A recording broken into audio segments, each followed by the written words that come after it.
Shemot, the beginning of the book of Exodus, the transition from family to nation. In the beginning of the Torah, in fact, where we just left off, the story is about a family dynamic, the family of Abraham, Isaac, and Jacob. Now, as we enter into the second book of the Torah, the book of Exodus, it becomes more about the community. People, individual personalities are still important. And the most important of these personalities going forward is Moses. And we are introduced to the life of Moses right here in the story of Shemot.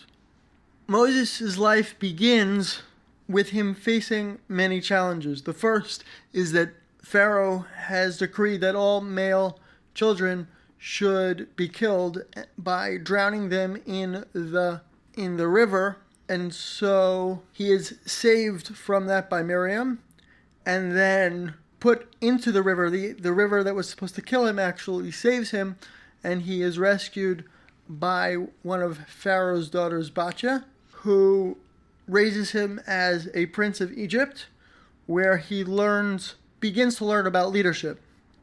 Eventually, he sees injustice in Egyptian society and kills an Egyptian who was unfairly treating a Jew and has to flee from Egypt. After fleeing, he first meets Jethro and his family and becomes a shepherd. It is at this point that he is brought to the mountain and sees the burning bush, a bush that was not consumed. This conversation that happens between God and Moses at the burning bush.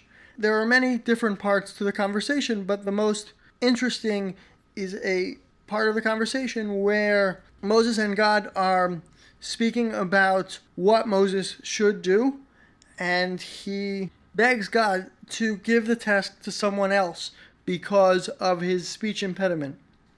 God responds that he knows that Moses has difficulty speaking, that he knows that Moses has a heavy tongue, and that he, in fact, God, is the person that makes people have difficulty speaking or difficulty hearing or difficulty seeing. One would think that at this point, if this speech was really a problem, God would solve the problem by eliminating Moses' speech impediment, but instead, he encourages Moses to reach out to his brother Aaron, and together Aaron and Moses will go to Pharaoh to do God's bidding. And this is the beginning of the concept of using other people and a communal approach to overcoming the challenges that the Jewish people will face as they move throughout the biblical story.